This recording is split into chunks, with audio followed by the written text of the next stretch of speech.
안녕하세요. 사연에 빠지다의 DJ 민영입니다.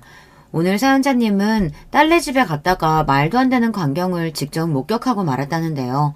과연 어떤 사연인지 들어보시겠습니다. 오늘도 두 가지 사연 준비되어 있는데요. 끝까지 들어주실 거죠? 그럼 바로 시작할게요. 구독과 좋아요 잊지 말고 꾹 눌러주세요. 안녕하세요. 저는 60대 할머니입니다. 이 정도 나이가 되면 옛날 일은 모두 다 까마득하게 잊고 살 줄 알았는데 그렇지 않네요. 오히려 나이가 한 살 한 살 더 먹을수록 옛날 일이 더 선명하게 기억이 나요. 제 입으로 이런 이야기까지 하기 주책 맞지만 사실 저와 남편은 서로 첫눈에 반해 만나게 됐습니다. 남편은 저희 친정아버지가 운영하는 회사 직원이었어요. 아버지 회사는 1년에 한 번씩 야유회 같은 걸 갔었는데요.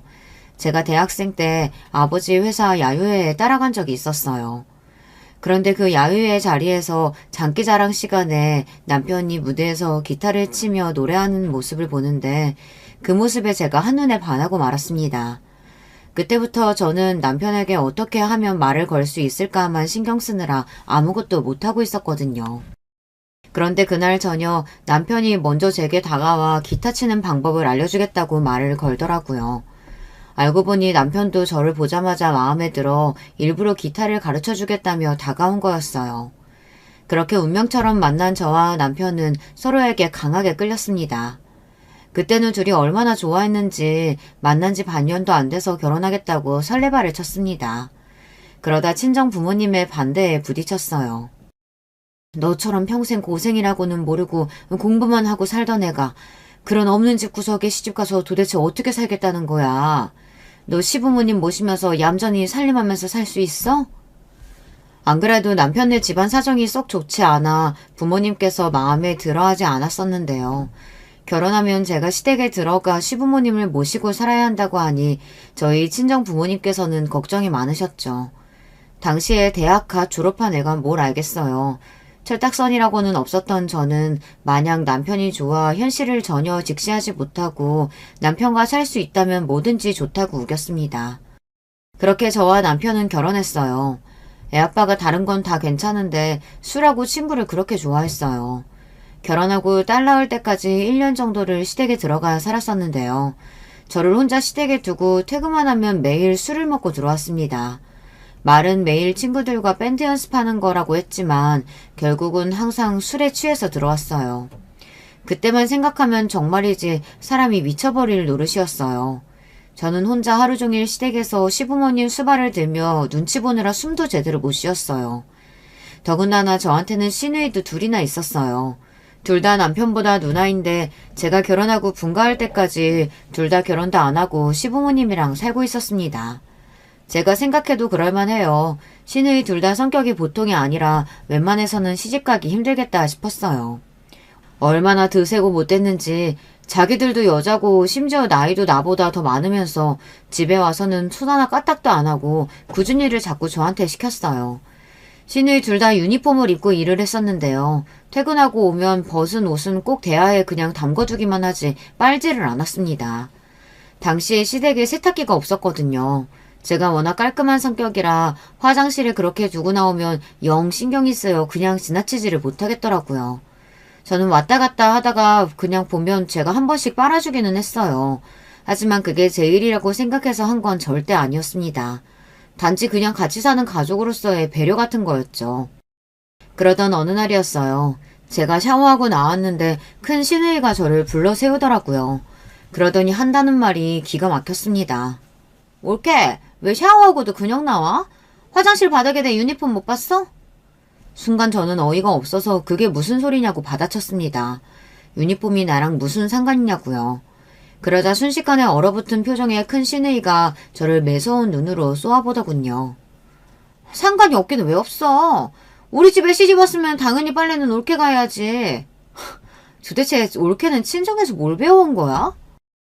그전에도 시누이들이 제 신경을 건드리는 소리를 한 적이야 많았지만 저도 나름대로 참는다고 참았습니다. 어쨌든 저보다야 손 윗사람이니 건드려서 좋을 게 없다 싶었으니까요. 더군다나 이 집에 있는 사람들 모두 저만 빼고 다 같은 편인데 제가 나서서 목소리를 높여봐야 이기지도 못한다는 걸 알았어요. 그런데 그날은 제 친정까지 들먹이며 재수없게 말을 하니 가만히 있을 수가 없더군요. 형님이야말로 부모님께 도대체 뭘 배우신 거예요? 며느리가 식모예요? 제가 형님 빨래를 왜 해요? 제가 남편이랑 가정이 이루고 잘 살려고 결혼한 거지 형님 빨래나 해주라고 결혼한 줄 아세요?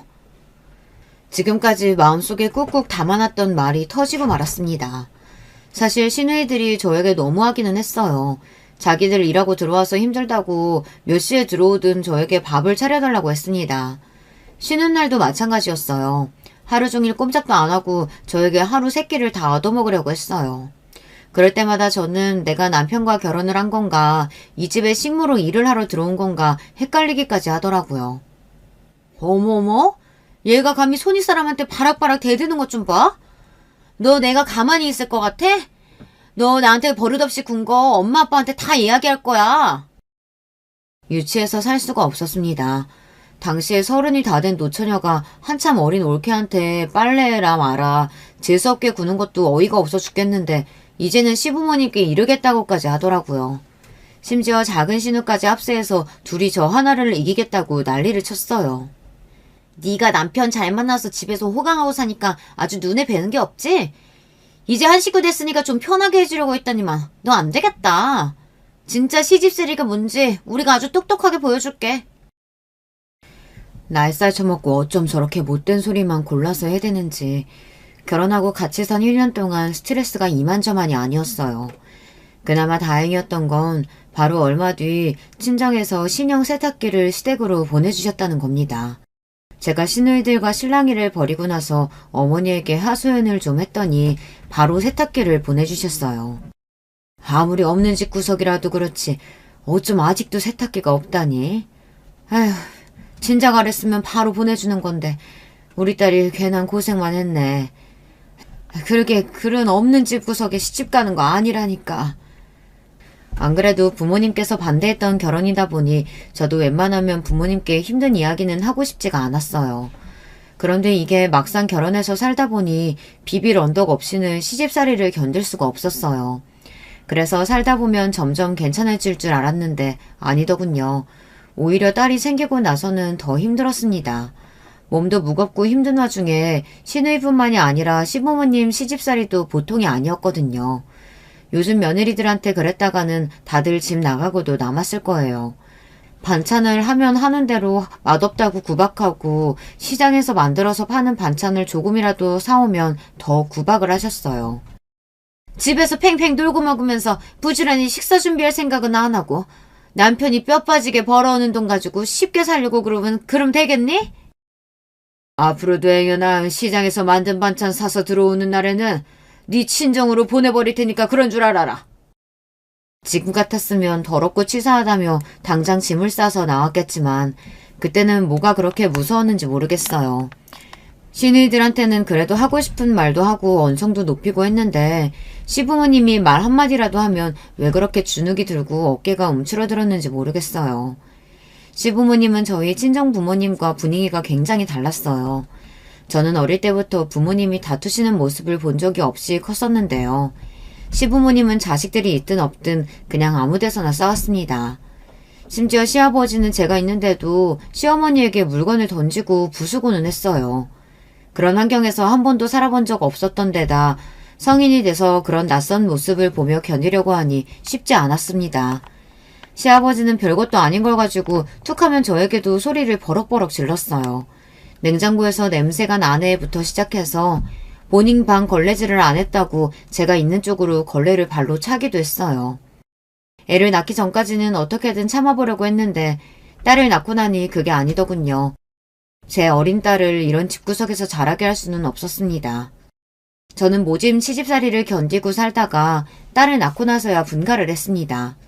그때도 시부모님은 분가는 무슨 분가냐고 난리를 치셨지만 도저히 그 집에서는 참고 살 수가 없었어요. 결국은 또 친정에게 부탁했습니다. 저에게 비빌 언덕이라고는 친정밖에 없었으니까요. 친정 부모님이 따로 서울에 아파트를 사주셔서 그 핑계로 분가할 수 있었습니다. 제가 통화할 때마다 시부모님이 너무 무섭고 같이 살기 싫다고 하소연을 했더니만 아버지께서 집을 사줄 테니 무조건 분가해서 나오라고 했어요. 안 그러면 이혼시키겠다고까지 하셨죠. 어려서부터 귀하게 자란 제가 결혼하고 그렇게 고생하게 될 줄은 저도 몰랐어요. 이래서 부모님이 하지 말라는 결혼은 안 하는 건데 제가 잘못 생각했다 싶었죠. 그래도 우리끼리 분가해서 살다 보면 결혼 생활이 전보다는 나아질 줄 알았어요. 그런데 사람이 그렇게 쉽게 변하는 게 아니더군요. 남편은 분가하고 나와서도 여전히 술만 먹고 친구들과 시간 보내기를 좋아했습니다. 당시에 저도 아이를 키우는 건 처음이라 혼자 아이를 키우는 게 너무 힘들어서 하루하루가 지옥이었습니다. 그런데 남편은 저와 아이와는 전혀 상관없는 사람처럼 살았어요. 혼자 매일 친구들과 놀면서 즐기는 모습이 꼴도 보기 싫었습니다. 순하고 얌전했던 저는 언제부턴가 건들기만 하면 폭발하는 쌈딱이 되고 말았어요. 제 딸에게 제일 미안한 게 바로 그 부분입니다. 딸이 너무 예쁘고 귀해서 어떻게든 잘 키워보겠다고 친정의 신세까지 지고 시댁을 나온 거였는데 딸을 키우는 동안 남편과 하루가 멀다 하고 싸우느라 딸에게 매일 못 볼 꼴을 많이 보여줬어요. 사람이라는 게 참 이상합니다. 시부모님이 무식하게 싸우는 꼴을 보는 게 그렇게 싫었었는데 어느새 제가 딸 앞에서 그렇게 싸우고 있더라고요. 당시에는 남편이 너무 싫었어요. 결혼 전 남편을 너무 사랑했었기 때문에 결혼하고 달라진 남편이 너무나도 끔찍하게 싫었습니다. 그리고 이런 사람을 선택한 저 자신도 밉고 싫었어요. 차라리 그때 부모님 말씀대로 결혼하지 않고 살았으면 좋았을 텐데 매일 후회했죠. 그러다 보니 남편만 보면 저도 모르게 미운 소리가 튀어나왔어요. 그날도 남편은 밤새 친구들과 술을 마시고 잔뜩 취해서 택시를 타고 집에 왔습니다. 택시나 타고 곱게 집에 들어오면 다행이죠. 매일 술이 떡이 돼서 집도 못 찾고 택시를 타고 집 주변을 빙빙 돌고 다니니 미칠 노릇이었습니다. 그렇게 술이랑 친구가 좋으면 술이랑 친구랑 살지 결혼은 나랑 왜 했어? 당신이 졸졸 쫓아다니면 않았어도 내 인생 이렇게 꼬이지는 않았을 거 아니야. 어이씨구, 술이랑 친구랑은 결혼 못하니까 당신이랑 했지. 나도 당신이 이렇게 바득바득 바가지 긁는 여자인 줄 알았으면 결혼 안 했어. 뭐야 당신 말 다 했어? 남편 노릇은커녕 아비 노릇도 못하는 인간이 어디서 큰 소리야? 분가하고 따로 나와서 사니 눈치 볼 시부모님도 없으니 오히려 더 매일 싸웠습니다. 저는 저대로 남편 하는 짓이 싫으니 결혼이 후회된다고 매일 소리를 질렀고 남편은 남편대로 매일 들들 볶는 제가 지겹다고 했습니다. 그렇게 정신 못 차리고 싸우다 보면 어느새 방에서 딸아이가 우는 소리가 들렸어요. 딸아이는 저와 남편이 싸우는 게 무섭다며 숨죽이고 울고 있었습니다. 그 모습을 보면 마음이 어릿거릴 정도로 아파 다시는 그러지 말아야지 하다가도 그 며칠 뒤면 또 술을 먹고 들어오는 남편 때문에 화가 났습니다. 그렇게 20년을 매일 지긋지긋하게 싸우기를 반복하고 살다 딸아이가 대학생이 되던 해에 저나 남편이나 정신을 번쩍 차릴 만한 사건이 있었어요. 딸이 대학에 입학하자마자 저와 남편에게 폭탄 선언을 했습니다. 나도 이제 성인이니까 독립하고 싶어요. 학교 근처에 방 얻어서 나갈 테니까 월세 보증금만 좀 도와주세요. 생각지도 못한 말에 저와 남편은 충격을 받았습니다. 그때까지 딸애가 한 번도 독립의 독자도 꺼낸 적이 없었거든요. 에이, 우리 딸 농담이지? 집도 학교에서 멀지 않은데 갑자기 독립은 무슨 독립이야. 엄마, 우리 딸이랑 떨어지면 외로워서 어떻게 살라고. 제가 지긋지긋하게 남편이랑 20년이나 참고 산 건 다 우리 딸 때문이었습니다. 우리 딸 아니었으면 남편이랑 이혼했어도 진작 했을 거예요. 그런데 기껏 힘들게 다 키워놨더니만 집을 나가겠다고 하네요. 나 지금까지 엄마 아빠랑 같이 사는 거 너무 힘들었어. 둘이 매일 싸우면서도 나 때문에 참고 산다고 하는 것도 너무 싫었고. 이제는 나도 성인이니까 내가 하고 싶은 대로 할래. 나는 내가 알아서 살 테니까 엄마 아빠도 이제 내 핑계 대지 말고 둘이 알아서 살아.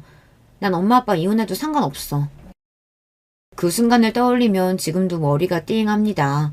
언제나 어린아이 같았던 딸내미가 어느새 이렇게 불쑥 커서 제 앞에서 저와 남편과 같이 사는 게 하나도 행복하지 않았다고 말하더라고요. 그때의 충격은 말로 다 설명할 수 없습니다. 다시 생각해도 끔찍해요. 그리고 얼마 뒤 딸은 정말 독립해서 집을 나갔습니다. 그때를 생각하면 정말 수만 가지 생각이 다 들어요. 일말의 언질도 없이 그렇게 갑자기 선포하고 나가버린 딸에게도 너무 서운했지만 사실 저를 원망하는 마음이 가장 컸어요. 어른으로서 아이 앞에서 그렇게 해서는 안 되는 거였는데 당시에는 남편에 대한 원망과 미워하는 마음이 커서 아이고 뭐고 신경 쓰지 못했던 것 같아요. 결국은 제 착각이었던 거죠. 제 마음을 잘 돌보지도 못하면서 애한테는 최선을 다하고 있다고 생각했어요. 딸아이가 독립해 나가고 난 뒤 큰 집에 덜렁 남겨진 저와 남편은 많이 반성했습니다. 지금까지 부부의 젊은 패기로 자식을 힘들게 했다는 것에 깊은 반성을 하며 앞으로는 절대 그런 모습을 보이지 않겠다 둘이 다짐했어요. 저와 남편은 지난날 서로를 원망하고 미워했던 마음을 해소하기 위해 지역 내 부부 상담 센터를 다니며 상담도 받았습니다. 물론 평생 싸워온 두 사람이 하루아침에 달라진 게 쉽지 않았지만 그래도 집을 나가겠다고 담담하게 말했던 딸아이의 슬픈 얼굴을 떠올리며 잘 참아보자 싶었어요.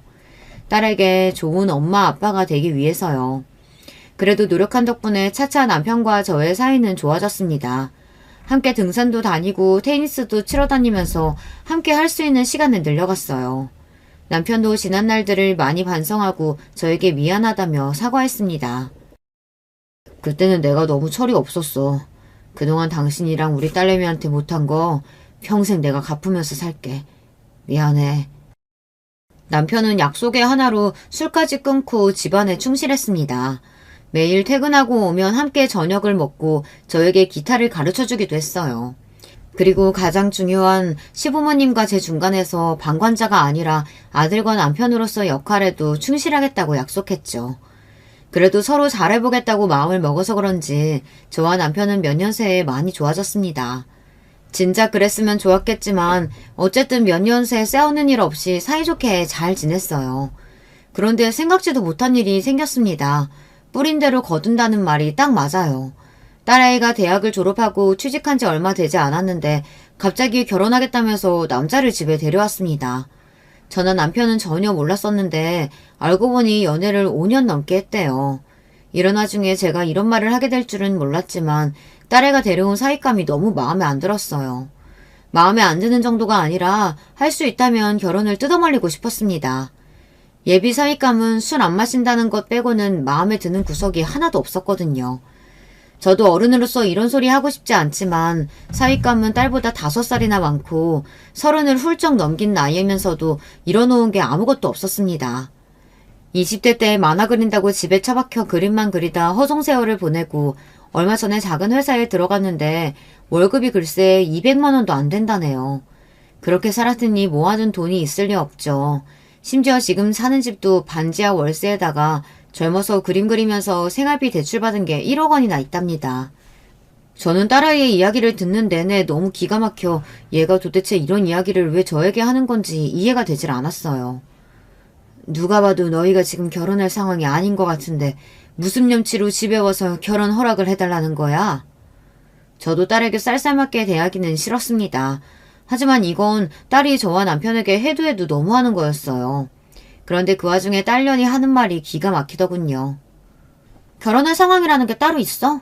우리 연애도 5년이나 했고 서로에 대해서 너무 잘 알아. 우리 둘이 결혼하면 잘 살 거야. 순간 저와 남편은 눈이 둘이 딱 마주쳤어요. 그리고 동시에 웃음이 터졌습니다.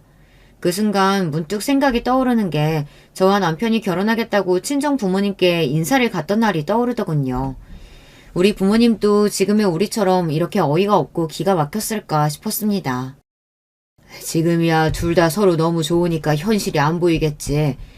근데 엄마 아빠 눈에는 너무 다 보여.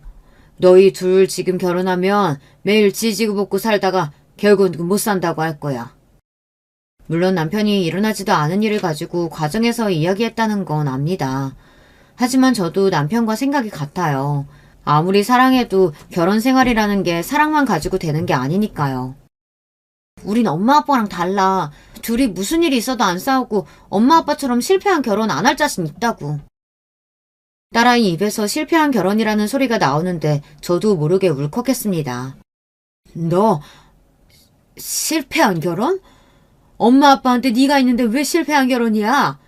그리고 엄마 아빠는 적어도 빚은 없이 시작했어. 그런데도 현실이 안 싸우고 살 수 없게 만드는 게 결혼이라고. 근데 너희는 아무것도 없는 주제에 빚까지 떠안으면서 결혼을 하겠다고? 얼씨구, 행여나 안 싸우고 잘 살겠다. 딸에게 빈정거리는 엄마가 되고 싶지는 않았는데 딸의 행동에 절대 좋은 날이 나오지를 않았습니다. 그렇게 서로 감정이 상한 채 헤어지고 난 뒤 저와 남편은 고민이 많았습니다. 누가 봐도 허락해 줄 수 없는 결혼이었는데 딸이 하는 짓을 보니 쉽게 포기하지 않을 것 같아서요. 더군다나 5년이나 넘게 만났는데 저나 남편이 설득한다고 해서 말을 들을 것 같지 않았죠. 그러던 중 생각지도 못한 일이 벌어지고 말았어요. 제 입으로도 말하기 부끄러운데 딸년이 결국은 사고를 치고 말았습니다. 뜬금없이 전화가 와서는 임신했다고 통보를 하더군요. 벌써 9주 됐대. 엄마랑 아빠가 허락 안 해주고 뭉기적거리는 바람에 나 배불러서 결혼식장에 들어가게 생겼다고. 세상에 이런 걸 보고 눈 뜨고 코 베인다고 하나요. 적반하장도 유분수였습니다. 제 딸년이었지만 어쩜 저렇게 뻔뻔한지 모르겠어요. 너 내 딸 맞아? 집 나갈 때도 부모한테 할 말 못할 말 구분도 못하고 너 하고 싶은 대로 멋대로 나가더니만. 결혼까지 이게 뭐야? 시집도 안 가냐니 임신한 게 뭐가 그렇게 자랑이라고 그렇게 뻔뻔해? 내가 못할 짓 한 것도 아닌데 뭐. 엄마가 뭘 그렇게 화를 내? 나도 이제 다 큰 성인인데 애 먼저 갖고 결혼할 수도 있는 거지. 그리고 딸이 임신했다는데 축하한다는 말이 먼저 아니야? 꼭 그렇게 고지식한 티를 내야겠어? 어이쿠, 축하 같은 소리 하고 있네. 길 가는 사람 열이면 열 다 붙잡고 물어봐라. 이게 지금 한가하게 축하나 할 상황인지. 젊어서는 남편이 그렇게 제 속을 뒤집어 놓더니만 이제 좀 나이 들어서 마음 좀 편하게 사나보다 했더니 뒤늦게 딸년이 제 속을 뒤집는데 속상해 죽겠습니다. 딸년은 하루라도 빨리 결혼 날짜를 잡겠다고 지멋대로 선전포고를 하고 돌아가 버렸어요. 그날 저녁 제가 얼마나 울었는지 몰라요. 딸에게 너무 서운해서요. 물론 딸 마음을 아예 이해하지 못하는 건 아닙니다. 저도 부모 속 꽤 썩이고 결혼했으니까요. 사실 그때는 저도 몰랐습니다. 결혼 생활이라는 게 돌을 닦는 것과 같다는 걸 말이죠. 제가 살아본 바에 의하면 아무리 사랑해서 한 결혼이라도 결혼 생활이라는 건 현실이에요. 생활이 힘들어지면 부부끼리 서로를 탓하고 미워할 수밖에 없습니다. 사랑할수록 더 그래요. 굳이 제 딸이 왜 그런 힘든 길을 따라서 가려는 건지 속상하기만 했어요. 우리 딸은 우리랑 다르다잖아. 우리 둘이 젊어서 그렇게 싸우는 걸 보고 자라서 힘들었단 애가 설마 우리처럼 살겠어? 우리 딸은 누구보다 똑똑한 아이니까 알아서 잘 살 거야. 여보, 우리 서로 기분 좋게 속 시원하게 허락해 줍시다. 남편도 예비 사이가 썩 마음에는 안 들었지만 할 수 없지 않냐면서 그냥 기분 좋게 허락해 주자고 했어요. 앞으로 딸과 사이의 앞날에 힘든 일이 있으면 우리가 도와주면 되지 않겠냐고요. 오랜만에 남편이 큰 힘이 됐습니다. 젊어서는 항상 자식 일에 뒷전이더니만 부부 상담을 받은 게 확실히 효과는 있는지 제가 딸 때문에 힘들어할 때마다 누구보다 제 편에 서서 위로를 해주더라고요. 이제야 우리가 진짜 부부 같다는 생각이 들었습니다. 저는 남편 말대로 속 시원하게 딸과 사이의 결혼을 허락해주기로 했어요. 어차피 아이도 가진 상황이라 딸이랑 사위는 이미 결혼하는 거라고 마음을 먹었겠지만 그래도 지금까지 딸아이의 결혼을 기분 좋게 응원해주지 못한 게 미안해서라도 사위와 딸을 집으로 초대했습니다. 저도 오랜만에 음식 솜씨 발휘를 좀 했어요. 예비사위를 위해 삼계탕도 하고 잡채에 갈비까지 상다리가 휘어지게 차렸습니다.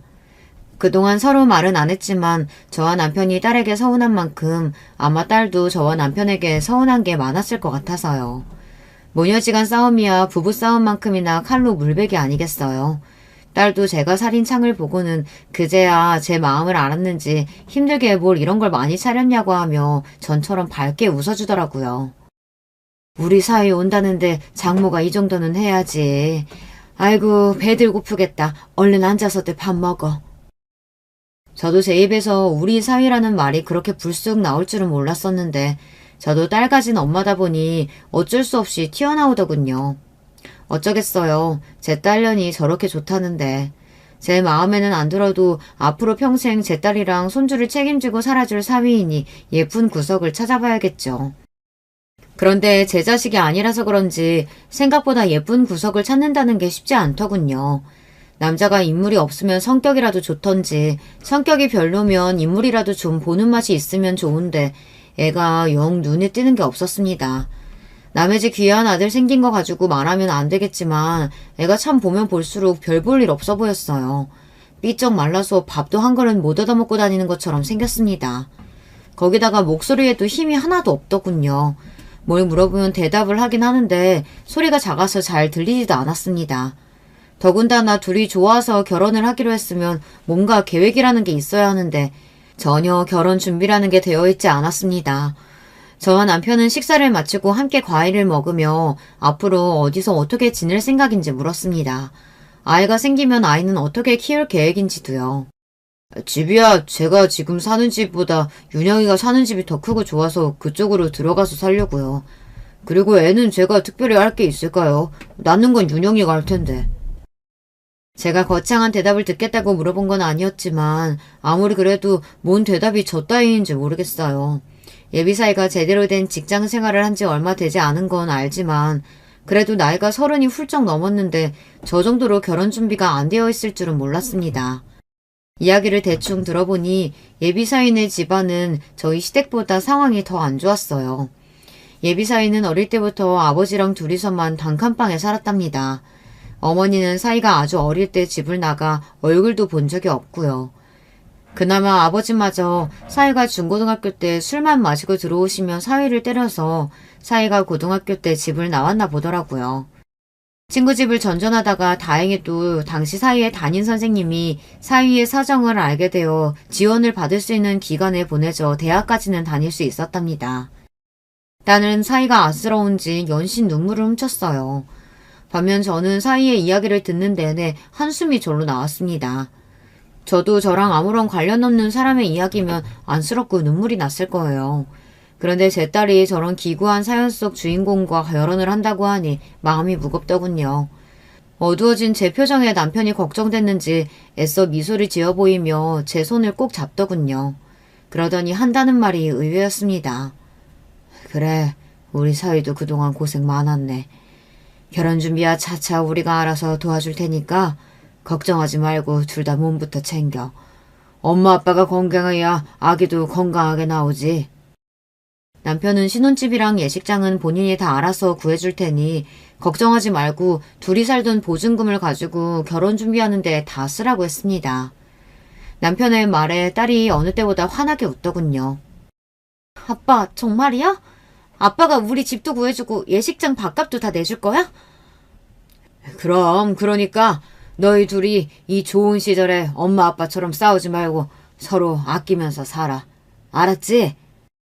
제 딸이지만 저럴 때 보면 영락없이 철딱서니가 없습니다. 결혼 준비 도와준다는 말에 아주 입이 찢어지게 좋아하더군요. 제 딸이지만 참 저를 많이 닮았어요. 저도 저인 게 그래도 딸이 좋아하는 모습을 보니 한결 마음이 놓이더라고요. 그렇게 딸과 사위는 무사히 식을 올리고 아이를 낳았습니다. 아이는 제 딸을 그대로 빼다 박은 아들이었어요. 손주는 자식하고 또 다르더군요. 자식 키울 때는 시부모님 시집살이에 시누이들의 구박에 치이며 악착같이 버티느라 정신이 하나도 없어 제 딸이 그렇게 이쁜 줄도 모르고 살았는데 손주는 울어도 똥을 싸도 너무 예쁘기만 하더라고요. 딸내미는 애를 낳고도 바로 일을 하러 나가야 했어요. 육아휴직이라고 딱 3개월 쉬고 바로 나갔습니다. 마음 같아서는 딸이 조금 더 쉬었으면 했는데 사위 벌이가 영 시원찮으니 딸이 열심히 벌어야 한다고 그러더라고요. 그래서 평일에 제가 손주를 봐주러 딸네 집에 왔다 갔다 했습니다. 딸은 시터를 쓰겠다고 했는데 제가 더 걱정돼서 그게 안 되겠더라고요. 하나밖에 없는 귀한 손주를 돈 주고 남의 손에 크게 한다는 게 용납이 안 됐습니다. 그런데 손주가 예쁜 건 예쁜 거고 애를 봐주는 건 또 다른 문제더군요. 늙어서 손주 키워주는 것도 힘들어 죽겠는데 그 와중에 신경 쓸 게 너무 많았어요. 딸도 신경 쓰랴 사위 눈치도 보랴 쉬운 일이 하나도 없었습니다. 딸이 사위보다 퇴근 시간이 더 늦어요. 그러다 보니 어느 순간 제가 사위 밥까지 챙겨야 했습니다. 힘들게 일하고 퇴근하고 온 사위 밥도 안 먹이고 바로 애를 보라고 할 수는 없잖아요. 그러니 제가 애를 보며 사위 저녁상까지 매번 차려야 했습니다. 이게 은근 시집살이가 따로 없더군요. 사위가 있는 분들은 아시겠지만 남편하고 사위는 전혀 다르잖아요. 남편이야 제가 바쁘면 대충 챙겨주면 되지만 장모 입장에 사위를 어떻게 대충 아무거나 차려서 먹이겠어요. 더군다나 우리 사이가 입이 짧아요. 남자가 밥 한 공기도 제대로 다 못 먹습니다. 그러다 보니 제가 뭐라도 챙겨 먹이려고 이것저것 하다 보면 어느새 저는 두 집 살림을 하고 있었어요. 제 남편도 챙겨야 하고 딸네 집도 챙겨야 하니까요. 그러다 보니 손주를 보고 8시 넘어서 집에 와 쉬지도 못하고 늦게까지 반찬을 하다 자기 일쑤였습니다. 물론 제 자식들 먹이는 일이니 힘들어도 할만해요. 그런데 문제는 다른 데 있었습니다. 바로 사위의 술 문제였어요. 사위가 저녁을 먹으면서 제가 있는데도 자꾸만 반주를 했습니다. 저희 남편도 워낙 젊어서부터 술을 좋아했기 때문에 제가 남자 술 먹는 거 가지고 전혀 이해 못하는 사람은 아니에요. 그런데 사위는 저희 남편보다 더 심했습니다. 양이 문제가 아니라 매일 먹었어요. 처음 몇 달은 그냥 넘어가다가 아무래도 너무 심한 것 같아서 제가 한마디 했습니다. 아주 베란다에 나갈 때마다 소주병이 박스채로 있는데 저도 욱하더라고요. 이서방, 아무리 일이 힘들어도 자꾸 술에 기대면 안 돼. 나 가고 나면 둘이 같이 애도 봐야 하는데 매일 그래 술 취해서 있으면 되나? 저는 최대한 좋게 말한 겁니다. 마음 같아서는 내 딸도 퇴근하고 와서 힘든데 너까지 술 취해 있으면 되겠냐 소리치고 싶었지만 애써 애둘러 말한 겁니다. 그런데 사위가 하는 말이 기가 막히더라고요. 장모님, 저는 일이 힘들어서 술을 먹는 게 아니라 술을 너무 좋아해서 마시는 거예요. 저 자식 먹여 살리느라 하고 싶은 일도 못하고 사는데 먹고 싶은 술 정도는 먹으면서 살아도 되는 거 아닌가요? 어느 때보다 또박또박 말하는 사위의 모습에 저도 모르게 말문이 턱하고 막히고 말았어요. 그러다가 순간 저도 짜증이 좀 났습니다. 뭐 이런 놈이 다 있나 싶어서요. 그래서 저도 모르게 사위에게 싫은 소리를 좀 하고 말았어요. 이보게 이서방, 누가 보면 자네가 엄청나게 벌어다줘서 우리 딸내미가 집에서 호강하면서 사는 줄 알겠네. 자네 눈엔 우리 딸내미 애 낳고 100일 만에 나가서 저렇게 늦게까지 고생하는 거 그건 안 보이나? 나이를 처먹고도 철없는 사위의 모습에 화가 나서 그만 저도 못 참고 속마음을 이야기하고 말았어요. 하지만 저도 참을 만큼 참은 겁니다. 그동안 매일 퇴근하고 오면 술 마시고 딸이 올 때까지 버티지도 못하고 코를 골며 드릉드릉 잠을 자는데 사위라도 그 모습이 너무 얄밉더라고요. 그래도 제 말을 알아듣기는 했는지 사위도 입을 꾹 다물더니 이내 알겠다고 본인이 생각이 짧았다고 하더군요. 저도 그날만큼 화가 나서 사위에게 손주를 안겨주고 딸이 오기 전에 집을 나와버렸습니다. 그런데 바로 그 다음날 어이없는 일이 생겼어요. 딸에게 연락이 왔는데 저더러 이제 손주 봐주러 오지 않아도 된다고 하더라고요. 좋은 시터분 구했어요. 당장 오늘부터 와주실 수 있다고 해서 불렀으니까 엄마는 안 오셔도 돼요. 저는 순간 어안이 벙벙해서 잠시 말을 잊었습니다. 이건 분명 이상했어요. 딸이 시터를 구하고 있었으면 제가 몰랐을 리가 없는데 딸이 전혀 저에게 말을 한 적이 없었거든요. 그 전날 사위와 제 사이에 그런 일이 있었는데 하루아침에 저더러 오지 말라고 하니 이건 분명 사위의 입김이 들어갔구나 싶었습니다. 왜? 이서방이 내가 준혁이 보러 오는 게 불편하다고 하디? 그래서 급하게 시터 구한 거야? 처음엔 딸도 아니라고 했어요. 그냥 제가 너무 힘들 것 같아서 얼마 전부터 시터를 구하고 있었다고 말하더라고요. 하지만 제가 바본가요? 너무 뻔한 일을 돌려서 말하니 저도 기분이 상했습니다. 그래서 딸에게 투덜거렸어요. 너희가 지금 형편에 시터까지 쓰면 어떡해? 네 남편 월급보다 시터 월급으로 더 나가겠다. 저도 지금 생각해보면 그렇게까지 말을 하지 말았어야 했는데 저도 화가 나니 말이 좋게 나가지를 않았어요. 그러자 딸도 한계가 왔는지 버럭 화를 내더군요. 엄마가 그런 소리 하니까 이 사방이 불편해하는 거 아니야. 나도 중간에서 얼마나 힘든 줄 알아? 그 사람 그런 거 다 알고 결혼한 건데 왜 자꾸 잔소리를 해요? 이래서 자식 키워봤자 소용없다는 겁니다. 딸은 또 제 앞에서 사위 편을 들었어요. 저도 할 말은 많았습니다. 저도 다 딸을 위해서 그런 거라고 말하고 싶었지만 백날 말해봐야 소용없을 것 같아 애써 참았어요. 알았다 알았어. 다 엄마 잘못이지. 그럼 엄마는 이제 손 뗄 테니까 너희끼리 알아서 잘해봐. 손주 봐주는 일이라는 게 쉽지 않다는 거야 시작하기 전부터 알고 있었지만 이렇게 속상하게 끝날 줄은 몰랐습니다. 그래도 시터 구하고 나서 서로 거리를 좀 두면서 지내다 보니 오히려 딸과 제 사이는 애 봐줄 때보다 훨씬 더 낫더라고요. 자식 새끼도 대가리 크면 남이라더니만 괜히 도와주겠다고 나서는 것보다 서로 자주 안 보고 가끔 보는 게 더 나았습니다. 저도 괜히 딸과 사위 일에 간섭을 안 하려고 노력하면서 지냈어요. 제가 괜히 더 아는 척하고 관여해봐야 딸이나 사위나 귀찮아하는 것만 같아서요. 그리고 그렇게 대면 지내다 보니 오히려 저도 마음이 편하긴 하더라고요. 그렇게 시간이 흘러 어느새 손자가 어린이집에 다닐 정도로 컸어요. 확실히 손주가 조금 크고 나니 더 얼굴 보기가 어려웠습니다. 애나 어른이나 평일엔 다들 바쁘다 보니 주말에는 자기들끼리 시간을 보내고 싶어 하는 것 같더라고요. 괜히 주말에 전화해서 집에 오라고 하면 싫어할 것 같아서 눈치를 보다가 정 손자가 보고 싶으면 주말에나 애를 집에 데리고 와서 재우면서 좀 봐줘야 볼 수 있겠더라고요. 손자도 손자지만 사실 제 딸이 더 보고 싶을 때도 있어요. 애 보랴 일하랴 매일 바쁘다 보니 딸 얼굴 보기가 하늘의 별 따기였습니다.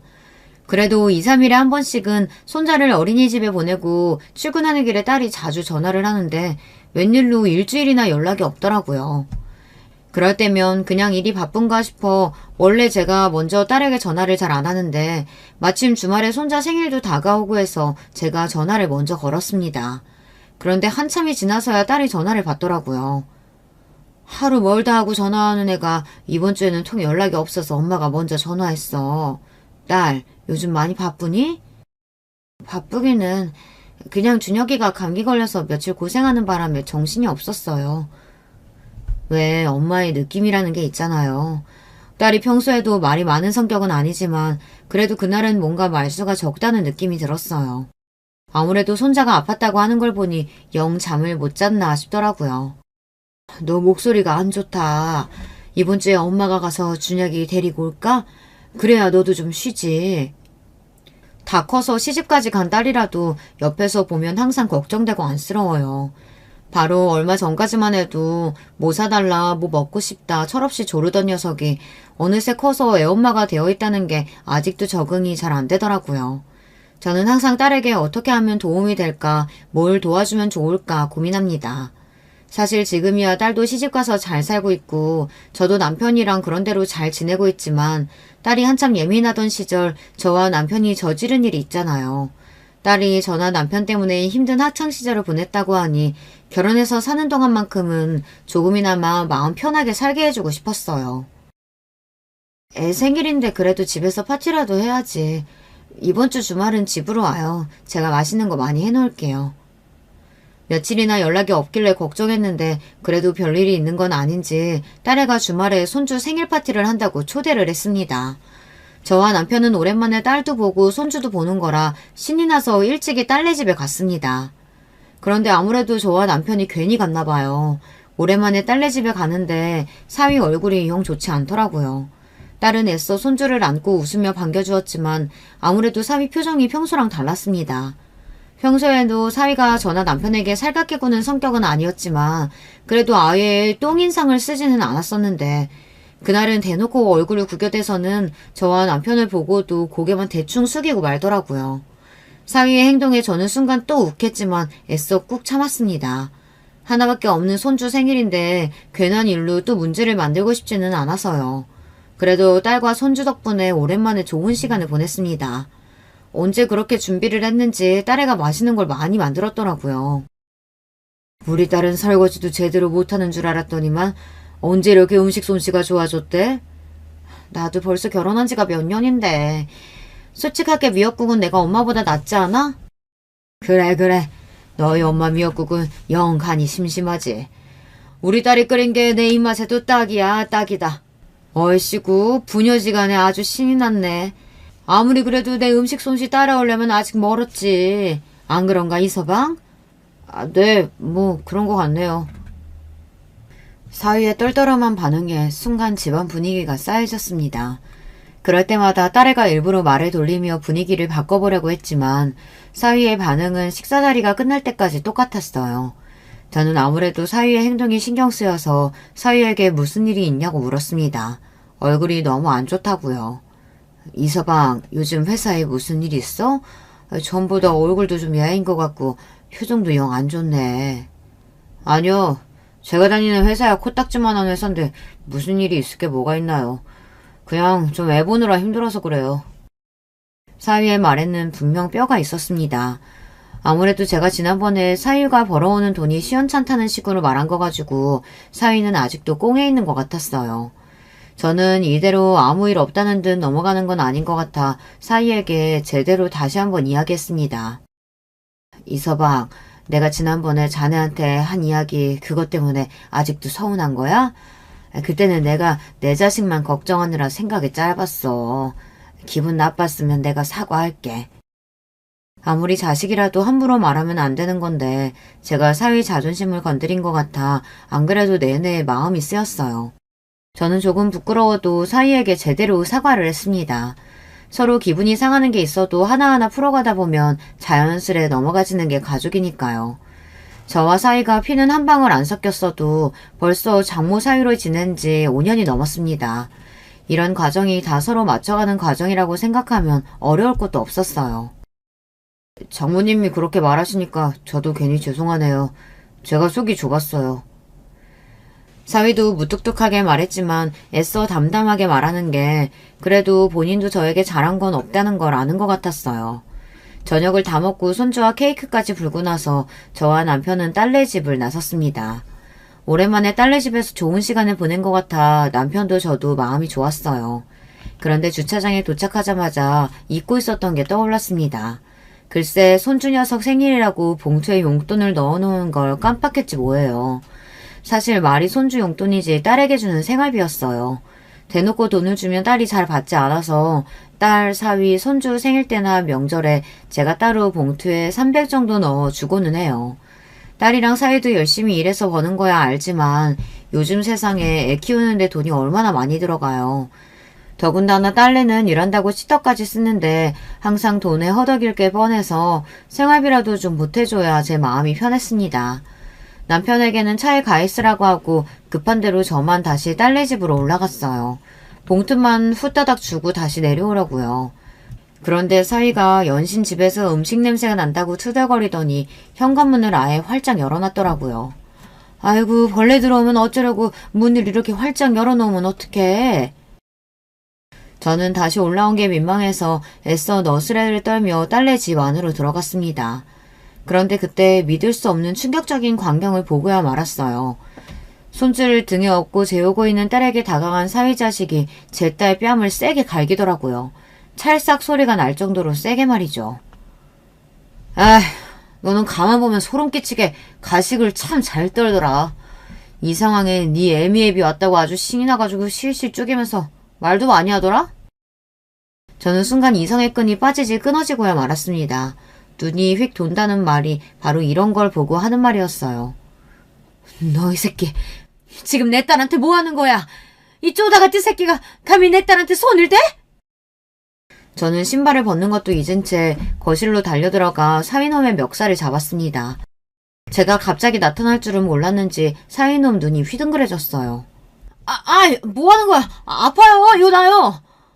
놓기는 몰라. 너 이 자식, 내 딸한테 손댄 거 오늘 처음 아니지? 언제부터 이랬어, 이 나쁜 새끼야! 이거 놓고 말해요, 말로. 장모님 잘난 딸내미가 무슨 짓을 했는지 알고 이래요. 인연은 맞아도 싸다고요. 사위제식은 말도 안 되는 소리를 했습니다. 세상에 맞아도 싼 짓이 도대체 어디 있다고 제 딸내미가 맞을 짓을 했다네요. 저는 그 소리를 듣자마자 더 어이가 없어서 손바닥을 높게 들어 싸가지 없는 사위놈의 뺨을 세게 날렸어요. 그러자 순간 눈이 희번득 돌아버린 사위자식은 저에게 소리를 지르더니 저를 세게 밀쳐내더군요. 에이, 이 아줌마가 미쳤나? 편들 게 따로 있지. 당신 딸 바람 피운다가 나한테 걸렸어. 더러운 년 데리고 살아주면 고마운 줄 알아야지. 어디서 큰 소리야. 사위놈이 저를 세게 밀치는 바람에 저는 그대로 바닥에 꼬꾸라졌습니다. 한참이 돼서도 제가 내려오지 않자 걱정이 된 남편이 올라오지 않았으면 저는 그대로 쓰러졌을지도 몰라요. 딸도 이 상황이 믿기지 않는지 펑펑 눈물을 쏟으며 제 팔을 붙들고 울었어요. 그러면서 하는 말이 저에게 미안하다고 연신 사정하며 저 사람이 하는 말 믿지 말라고 울부짖었어요. 그날 딸과 손주를 그대로 집에 두고 올 수 없어서 급한 대로 우리 집으로 데려와 하루 재웠습니다. 그러면서 이게 도대체 어떻게 된 일인지 자초지종을 물었습니다. 그런데 딸 이야기가 충격적이었어요. 알고 보니 사위놈이 연애할 때부터 집착이 심했답니다. 딸이 다른 남자랑 이야기하는 것만 봐도 싫어했대요. 그때는 둘 다 나이가 어렸으니 딸도 단순히 질투가 심한 정도 생각했지 심각하게 생각하지 않았답니다. 그런데 결혼하고 얼마 뒤부터 자꾸만 술에 의존하기 시작하더니 그때부터 집착이 더 심해졌대요. 딸아이가 회사에서 함께 일하는 남자 상사가 있는데 자꾸만 그 남자 상사와 엮으면서 의심을 했대요. 딸 핸드폰을 훔쳐보는 건 일상이었고 딸 핸드폰에서 별다른 게 나오지 않으면 그때부터 딸에게 핸드폰 메시지를 삭제했다고 의심했답니다. 심지어 핸드폰 매장까지 가서 통화 내용과 메시지 내용을 뽑아달라고까지 했대요. 직원이 메시지 내용까지는 뽑아줄 수 없다고 했더니 거기서 직원한테 나랑 입맞춘 거 아니냐고 막 소리 지르면서 난리를 치더라고. 눈으로 직접 본 것도 아닌데 그렇게까지 했다는 거야? 별 미친놈을 다 보겠네. 사위의 망상은 날이 갈수록 심해졌답니다. 회사에서 야근이라도 하면 손주를 늦게까지 시터에게 맡겨놓고 혼자 회사까지 찾아와서 난동을 피웠대요. 딸아이와 그 남자 상사만 있는 것도 아닌데도 회사 앞에서 기다렸다가 딸과 상사가 나오는 순간 달려들어 멱살까지 잡으면서 바람을 피웠다고 몰아붙였답니다. 이야기를 듣다 보니 사위가 아무래도 알코올 중독인 것 같았어요. 결혼 초부터 그렇게 술을 먹더니만 결국은 병이 난 거죠. 딸아이에게 손댄 건 그날이 처음이었다고 하기는 했지만 그래도 저와 남편은 이대로 두고 볼 수만은 없었습니다. 이미 사위놈의 증상은 선을 넘었어요. 저는 곧바로 딸과 사위의 이혼 소장을 접수하고 병원부터 알아봤습니다. 사위가 정상적으로 이혼만 해주면 다른 건 신경 안 쓰려고 했는데 사위놈이 죽어도 이혼을 안 하겠다고 우겼어요. 내가 누구 좋으라고 이혼을 해줘? 나 버리고 그 새끼랑 살림 차리라는 거 누가 모를 줄 알아? 사위놈은 이혼 안 하겠다고 물건까지 던지고 난리가 아니었습니다. 그래서 병원을 알아본 거예요. 사위놈이 알코올 중독이라는 진단서가 필요했거든요. 저는 사위놈이 물건을 던지고 난동을 부리는 동영상을 찍어 법원에 제출했습니다. 그러자 법원에서 사위놈에게 병원에서 진단서를 끊어오라고 했어요. 사위는 병원에서 알코올 의존증이 심하다는 진단을 받았습니다. 더군다나 망상장애로 인한 조현병 증상도 있다는 진단을 받았어요. 사위에게는 안 된 일이었지만 저희에게는 오히려 잘 된 일이었습니다. 사위는 곧바로 입원 결정이 떨어졌어요. 어린 아들이 있다 보니 사위의 상태는 정상적인 결혼 생활을 유지할 수 없다는 판결이 났습니다. 그렇게 제 딸은 사위놈과 이혼하고 아들을 데리고 다시 우리 집으로 들어왔어요. 딸아이가 이혼하면 저도 남편과 둘 다 속이 시원할 줄 알았는데 의외로 그렇지가 않았어요. 딸아이가 사위를 많이 좋아하긴 했는지 사위를 불쌍하게 생각하더라고요. 그렇게 자기 아버지를 미워하더니만 어떻게 똑같은 짓을 해. 딸은 손주를 위해 사위 같은 아빠는 없는 게 낫다고 판단해 이혼하긴 했지만 이혼하고 나서도 가끔 사위 병원에 면회를 가요. 갈 때마다 약 잘 먹고 술 꼭 끊어야 한다고 그래야 병원에서 나올 수 있다고 희망을 주는 것 같더라고요. 제 속으로 낳은 제 딸이지만 전현도 참 답답합니다. 그래도 다행인 건 제가 제 눈으로 딸이 사위에게 맞는 걸 봤다는 거예요. 아마 제가 직접 보지 않았다면 딸은 저에게 평생 숨기고 참고 살았는지도 몰라요. 끔찍했던 일은 일단락되었지만 딸아이의 마음속엔 아직 상처가 자리 잡고 있습니다. 지금도 가끔 자다가 벌떡벌떡 깨서 한참을 못 자고 뒤척이더라고요. 저희 딸이 씩씩하게 새 출발할 수 있도록 여러분께서 응원과 위로의 메시지 댓글로 남겨주시면 딸과 함께 읽어보고 힘을 내도록 하겠습니다. 지금까지 저의 긴긴 이야기 들어주셔서 감사해요. 여러분의 가정에는 항상 기분 좋은 일들만 가득하시길 바라겠습니다. 여러분, 두 번째 사연 시작하기 전에 좋아요, 구독 꼭 눌러주실 거죠? 그럼 두 번째 사연 바로 시작합니다. 안녕하세요. 저는 서울 강남에서 피부과를 운영하는 40대 여자입니다. 요즘 환절기라 병원에 환자들이 많이 오고 있어요. 덕분에 바쁜 나날을 보내고 있습니다. 그래서 일하느라 정신없는 와중에 제 인생에 아주 재밌는 일이 일어났어요. 제가 의사니까 어느 모임을 가도 편한 인생을 살았다고 생각하는 분들이 아주 많으세요. 하지만 그건 오해입니다. 왜냐하면 저는 제가 생각해도 인생이 쉽지 않았어요. 오늘 제가 제보할 사연도 마찬가지고요. 시골 출신 홀어머니, 이 두 개의 단어만 봐도 제가 어떤 인생을 살았는지 아시겠죠? 저는 경상도에서 태어났습니다. 그 중에서도 내륙에 있는 아주 시골에서 자랐어요. 어렸을 때부터 어머니랑 둘이 살았는데 아버지 존재는 처음부터 없었습니다. 어머니가 절 임신하셨을 때부터 아빠가 없었거든요. 듣기론 사고로 죽었다고 하던데 진실 여부는 모릅니다. 애초에 궁금하지도 않아요. 사실 어렸을 때를 회상하는 건 제게 고통입니다. 그래서 아주 짧게만 언급하고 지나갈게요. 대충 엄마와 둘이 가난하게 살았고 매우 힘들었다고 생각하시면 됩니다. 전기와 수도가 끊기는 건 일상이었고 등록금 낼 돈도 없었어요. 그나마 죽기 살기로 4시간 자고 공부해서 제가 공부는 잘했거든요. 그 가능성을 보고 선생님들이 학비를 대신 내주셨습니다. 지금도 연락하는 은사님이 계시는데 그분이 제 고등학교 학비를 대부분 내주셨어요. 요즘도 명절 때마다 꼭 안부 인사를 드리고 있죠. 어린 마음에 성공하면 이런 돈 없는 솜을 느끼지 않아도 된다는 것을 빨리 깨우쳤어요. 월세 낼 돈이 없어 엄마가 집주인에게 무릎 꿇고 비는 것을 보고 그 생각을 했거든요. 그래서 저는 진짜로 공부가 유일한 탈출구였습니다. 덕분에 서울에 있는 의대에 진학할 수 있었죠. 진영아, 예과 때는 공부 안 해도 돼. 왜 그렇게 공부하는 거야? 본과 올라가서 하면 돼. 장학금 받아야 돼. 너희끼리 놀러가. 난 진짜 괜찮아. 대학에 와서도 저는 남들 다 노는 신입생 때도 논 적이 없습니다. 장학금을 받아야 했고 또 과외도 5개나 돌렸거든요. 사정상 엄마는 시골에 계속 계셨기 때문에 저는 서울에서 기숙사에서 살았습니다. 그러면서 생활비는 당연히 제가 과외에서 번 돈으로 냈어요. 문제는 등록금이었습니다. 장학금을 받으려고 고등학교 때보다 더 열심히 공부했죠. 그렇게 과외하고 받은 돈을 모으고 모아 엄마에게도 매달 보냈습니다. 안 그래도 하나밖에 없는 딸이 의대에 갔다는 것도 충분한 자랑거리잖아요. 그런데 돈까지 매달 아쉽지 않게 보내니 엄마는 입이 귀에 걸려 있었어요. 제가 보내준 돈으로 작지만 김밥 가게를 하나 열기도 했습니다. 그러다 제가 지금의 남편을 만나게 됐습니다. 제가 의사니까 상대도 당연히 의사나 전문직이라고 생각하는 분들이 많더라고요. 근데 전혀 아닙니다. 일단 저는 남편을 만나게 된 계기가 과외였어요. 네, 바로 남편과 저는 과외 선생과 학생으로 만났습니다. 사실 선생과 학생이라는 말도 어색한 게 남편하고 나이 차이가 2살밖에 나지 않아요. 민서가 숙제 다 해왔네. 잘했어. 혹시 모르는 문제 있었어? 아니요. 그래? 다행이다. 그러면 오늘 진도 나갈게. 중간에 막히는 거 있으면 언제든지 말해. 아직도 남편의 고등학생 시절이 기억납니다. 강남 한복판에 있는 대궐 같은 집이었어요. 학교 동기가 어머니가 까탈스럽다며 도저히 못하겠다고 하소연했었거든요.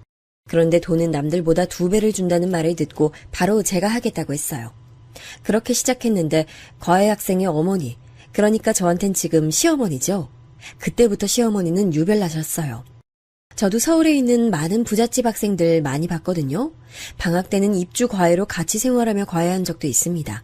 그래서 까탈스러운 학부모를 상대하는 건 자신 있었어요. 그런데도 시어머니는 그 중에서도 유별났죠. 선생님, 우리 아들이 3대 독자거든요. 그래서 꼭 서울대에 진학해야 돼요. 할아버지랑 얘 아빠도 서울대 나왔으니까 우리 아들도 당연히 서울대 가야 되거든요. 아, 네. 저도 최선 다할 테니까 민석이도 가정에서 많이 신경 써주세요. 우리 민석이 아들 최선 다하고 있죠. 우리 아들이 저번 체육대회에서도 1등을 했어요. 이렇게 똑똑하고 잘생겼으면 운동은 좀 못해도 되는데. 맞죠? 그리고 저번엔 사생대회 나가서도 1등 했어요. 어쩜 이렇게 잘났을까요? 아마 제 피가 영향이 좀 있었던 것 같아요. 왜냐하면 시어머니와 대화하면 거짓말하지 않고 귀에서 피가 나는 것 같았습니다. 대화의 끝이 모두 다 남편 자랑이었거든요. 뭐만 하면 자기 아들이 그렇게 소중하고 대단하고 등 끝이 없었습니다. 남편은 고등학생 때는 내성적인 성격이었어요. 그래서 남편을 가르치는 건 정말 하나도 힘들지 않았습니다. 왜 동기가 도저히 못하겠다고 그만뒀는지 알 것 같았어요. 그래도 저는 끝까지 과외했는데 이유는 바로 돈 때문이었죠. 대한민국 부자들이 사는 곳에서도 화려한 집에서 살던 남편이었거든요. 시어머니는 돈 하나는 정확히 챙겨주셨습니다.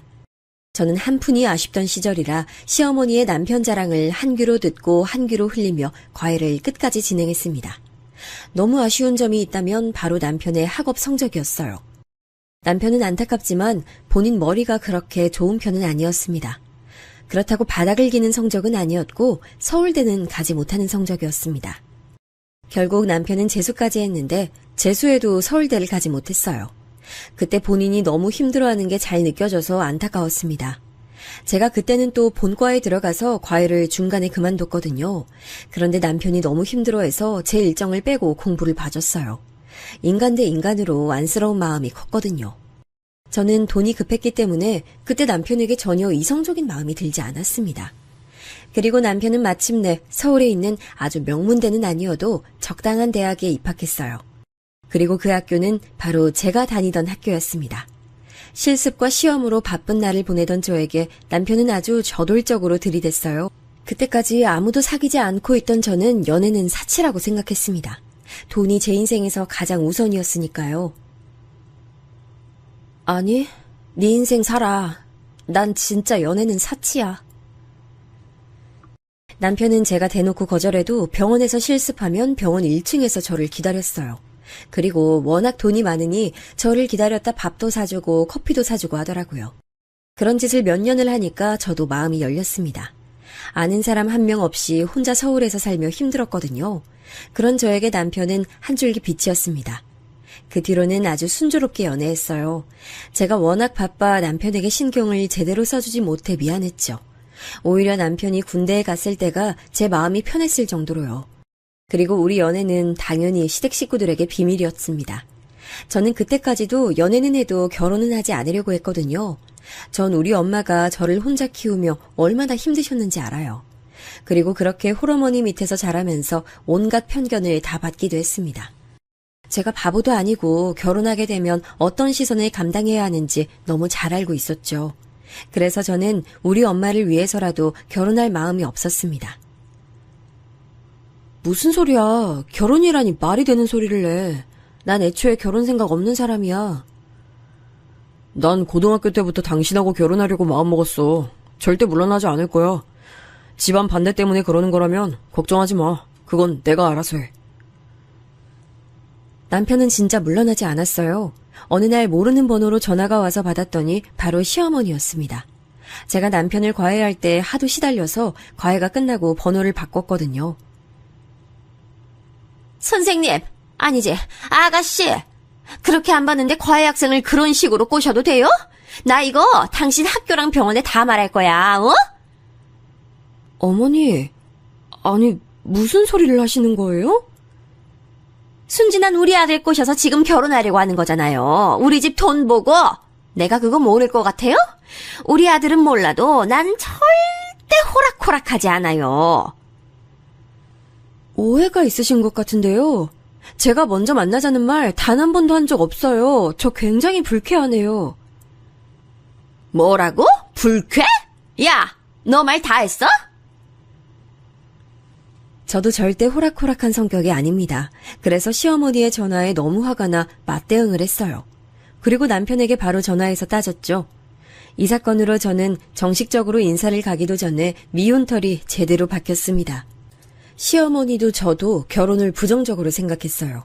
그러다 보니 남편은 중간에서 괴로워했습니다. 솔직히 저는 아쉬울 게 없어서 그냥 지켜봤어요. 어느새 그런 상태로 저는 학교를 졸업하고 병원에서 일하기 시작했습니다. 일하기 시작하니 너무 바빴어요. 그래서 남편이 아무리 저를 찾아오고 설득해도 귀에 들어오지 않았죠. 남편은 앞서 말했듯 집에 돈이 많았습니다. 그래서 졸업하고 바로 자기 가게를 차렸어요. 일반 직장에서 누구 밑에서 일하긴 싫었나 봐요. 제가 일하던 병원 바로 아래 카페를 차렸습니다. 자기야, 결혼하자. 내가 진짜 부모님 다 설득했어. 엄마도 이제 자기 정식 의사 됐다고 하니까 반대 안 하셔. 난 결혼하고 싶지 않아. 내 인생에 결혼은 없어. 난 우리 엄마 책임지고 평생 살아야 돼. 실제로 저는 엄마한테 월급 반 이상을 보내고 있었습니다. 엄마는 시골에서 제가 서울로 올라가니 적적해 하셨어요. 그래서 김밥 가게를 열고 운영하고 계셨는데 아무래도 혼자 하시니 힘들어 하셨습니다. 많이 외로움도 타시고 그러셨어요. 그래서 최대한 시간을 내서 고향에 가려고 해도 워낙 바빠 쉽게 그러질 못했습니다. 근데 남편이 이 점을 제대로 파악했어요. 어느 날 엄마한테 안부 전화를 했더니 엄마가 의외의 말을 했습니다. 아니 글쎄 예비사위라고 하더니 막 일을 돕더라. 나도 긴가민가 했는데 어찌나 싹싹한지 몰라. 넌 왜 결혼 앞둔 남자친구 있으면서 말을 안 해? 이런 사람이랑 결혼 예정이면 말을 해야지. 내가 얼마나 뿌듯했는데 주위에 자랑했어. 엄마가 한 말을 듣고 저는 너무 놀랐어요. 남편이 저 몰래 고향에 내려가서 엄마 가게 일을 돕고 있었습니다. 그것도 본인을 예비사위로 지칭하면서요. 그걸 듣고 어이가 없기도 하고 웃기기도 했습니다. 제가 워낙 바빠 엄마를 신경 쓰지 못하는 게 속상했는데 남편이 그 부분을 채워주니까 뿌듯했죠. 이러면서 제 마음이 점점 열리기 시작했어요. 그리고 남편을 따라 시댁에 인사까지 가게 됐습니다. 다행히 시어머니는 여전히 저를 마음에 들어하지 않으셨는데 시아버지가 저를 대놓고 좋아하셨어요. 우리 집안의 의사 며느리라니 이게 무슨 횡재야? 아이고 너무 환영합니다. 반가워요. 우리 아들 과외할 때 몇 번 봤는데 이렇게 며느리로 들어올 줄 알았으면 그때 더 잘해줄 걸 그랬네. 시어머니는 옆에서 아무 말도 하지 않고 저를 쳐다보지도 않았습니다. 그러거나 말거나 저는 시아버지와 계속 대화했어요. 시아버지는 저와 시어머니 사이에 있었던 갈등을 전혀 모르던 눈치였습니다. 남편에겐 여동생이 한 명 있었는데 여동생도 자기 엄마 옆에 딱 붙어서 저를 견제하더라고요. 사실 말하자면 신경도 쓰이지 않았습니다. 결혼하면 신혼집은 병원 옆에다 구하면 되겠다. 마침 아들 카페도 거기 바로 앞이고 아이 너무 좋네. 모은 돈은 얼마나 있어? 그래도 우리 집안 정도면 어느 정도 준비해야 할 텐데. 괜찮겠니? 아니 이 사람아 그걸 왜 여기서 대놓고 말해 민망하게. 어차피 결혼이라는 게 사랑만으로 되는 것도 아니고 뭐 어때요? 돈이라면 저도 절대 적지 않게 모았습니다. 대학생 때부터 계속 일을 쉬지 않았으니까요. 지금도 벌이로 제가 딸리진 않을 텐데요. 아니 엄마는 왜 그런 소리를 해요? 그만해요. 시어머니가 한마디를 하면 저도 당연히 받아쳤고 시아버지와 남편까지 저를 두둔해줬어요. 시누이는 그럴수록 저를 아주 표독스럽게 쳐다보더라고요. 그러거나 말거나 저는 어차피 시댁의 실세는 시아버지라는 것을 잘 알고 있었습니다. 시어머니가 아무리 저를 견제해도 결국 시아버지가 저를 마음에 들어하셔서 결혼 준비는 생각보다 쉬웠어요. 엄마가 상견례를 위해 지방에서 올라올 때도 시아버지는 기사를 보내주실 정도였죠. 사실 남편이 직업이 저보다 훨씬 못하니까 제가 아쉬울 게 없었잖아요. 실제로 선자리도 정말 많이 들어오고 있었어요. 그걸 시아버지도 눈치채셨는지 제게 많이 잘해주셨습니다. 결혼하고 나서 생활을 말하자면 생각보다 좋았어요. 왜냐하면 남편이 제게 많이 헌신적이었습니다. 전 오히려 결혼하고 좋았던 게 남편이 모든 집안일을 다 했어요. 결혼하기 전에는 혼자 사느라 빨래, 청소, 요리를 하나하나 신경 쓰지 못했거든요. 그런데 결혼하고 남편이 전부 다 해주니 얼마나 편했는지 모릅니다. 여보는 그냥 편하게 일해. 내가 다 알아서 할게. 장모님 모시고 근교로 드라이브도 다녀올 거야. 만약 여보 시간 되면 같이 가요. 남편은 우리 엄마도 극진하게 챙겼어요. 제가 결혼하게 된 계기가 남편이 엄마를 챙겨서잖아요. 그런데 결혼하고 나서는 더 열심히 우리 엄마를 모셨습니다. 그래서 이 과정에서 시어머니와 마찰이 있기도 했어요. 예를 들어 결혼하고 첫 명절 사건이 떠오르네요. 전 그때도 대학병원에서 일했는데 사실 그러다 보니 명절에도 제대로 쉴 수 없었습니다. 엄마는 제가 워낙 바쁜 걸 아니까 명절이어도 크게 기대하지 않으셨어요. 그런데 남편이 그래도 첫 명절이라고 친정에 가서 가게도 돕고 선물도 주고 왔더라고요. 제가 내려가지 못하니까 본인이 가서 계속 옆에 있어줬어요. 저야 진짜 남편에게 고마웠는데 전화가 와서 봤더니 시어머니였습니다. 아니 아무리 그래도 결혼 후 첫 명절인데 넌 어떻게 애가 시댁 방문도 안 해? 이건 경우가 아니지 안 그래? 응? 이건 예의가 아니야. 아무리 바빠도 사람이 도리는 지켜야지. 어머님, 이미 아버님한테 말씀드렸고요. 아버님이 오히려 괜찮다고 하시던데요? 그리고 저 정말 바빠요. 이런 일로 전화하실 거면 남편 통해서 해주세요. 뭐? 너 지금 나를 얼마나 우습게 하는 거야? 어? 시댁 무서운 줄 모르니? 의사면 다야? 어? 의사면 그렇게 시댁 무시해도 되는 거냐고. 우리 아들 기죽이고. 저 남편 한 번도 기죽게 한 적 없고요. 시댁이 왜 무서워야 하는지도 모르겠네요. 저 바빠요. 끊을게요. 시어머니는 이런 식으로 본인 심기를 거슬리면 몇 번이고 전화해서 따졌습니다. 일이 실제로 바쁘기도 했고 또 받기가 싫어 몇 번 피했더니 그게 더 괘씸했나 봐요. 나중에 시댁의 남편과 시간을 내어 찾아가면 저를 투명인간 취급하더라고요. 사실 시어머니가 그런 식으로 투명인간처럼 대하면 저야 편했습니다. 집안의 실세인 아버지가 저를 예뻐하니까 문제가 없었죠. 그리고 사실 시어머니가 그때 시아버지와 사이가 좋지 않았습니다. 이유는 시어머니가 자꾸 강남에 잘 사는 사람들을 대상으로 사기를 치고 있었어요. 남편이 이걸 알고 시어머니를 말렸는데 시어머니는 오히려 적반하장이었습니다. 특히 시아버지 몰래 이런 행동을 하고 있었거든요. 엄마, 자꾸 이러면 저 아버지한테 알릴 수밖에 없어요. 제발 그만하세요. 꼬리가 길면 잡힌다고요. 엄마가 그렇게 주변에 사기치고 다니는 거 나중에 발각되면 우리 집안 창피해서 어떻게 해요? 내가 알아서 할 테니까 신경 꺼. 아버지한테 말하기만 해. 아주 그냥 결혼하더니 지 마누라 말에 휘둘리고. 아유, 됐어. 아들 다 필요 없어. 그렇게 잘난 의사 며느리랑 둘이 알아서 잘 살아. 아유. 시어머니는 남편이 몰래 사기에 대해 말해도 결국 또 제 탓을 하더라고요. 똥이 무서워 피하는 건 아니니까 철저하게 무시했습니다. 물론 저렇게 말하고 시어머니는 며칠 지나면 또 남편에게 전화해서 하소연했어요. 아들, 엄마 돈 좀만 빌려줘. 응? 제발. 아버지한텐 비밀로 하고. 어? 이번이 마지막이야. 엄마 이제 절대 사기치고 돌아다니지 않아. 응? 이번이 마지막이라는 말이 도대체 몇 번째냐고요. 저도 지쳐요. 그럼 은주한테 빌리시던가요. 난 이제 결혼해서 가정도 있는데 엄마 왜 그래요? 은주가 무슨 돈이 있어서 그래? 엄마 서운하다. 아니 너야말로 결혼하더니 완전히 그 집안 사람 된 거야, 응?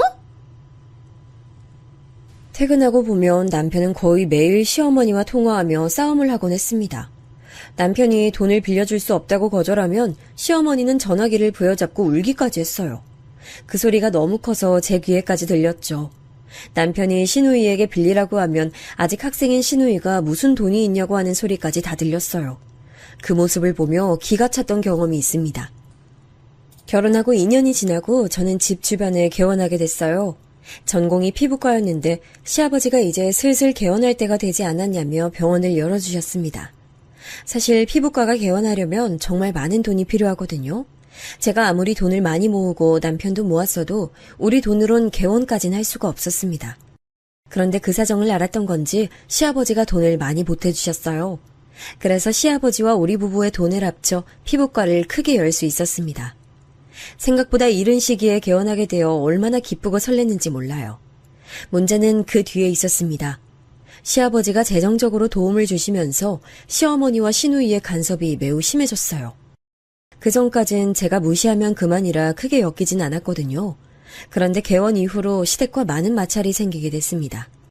돈을 직접적으로 지원해준 시아버지는 가만히 계셨는데 시어머니와 시누이가 병원에 얼마나 많이 찾아왔는지 몰라요. 여기 병원이 우리 며느리가 하는 데야. 다들 이리 와. 예, 나왔어. 어머니, 지금 밖에 환자들 많이 대기하고 있잖아요. 이렇게 갑자기 오시면 제가 너무 당황스러워요.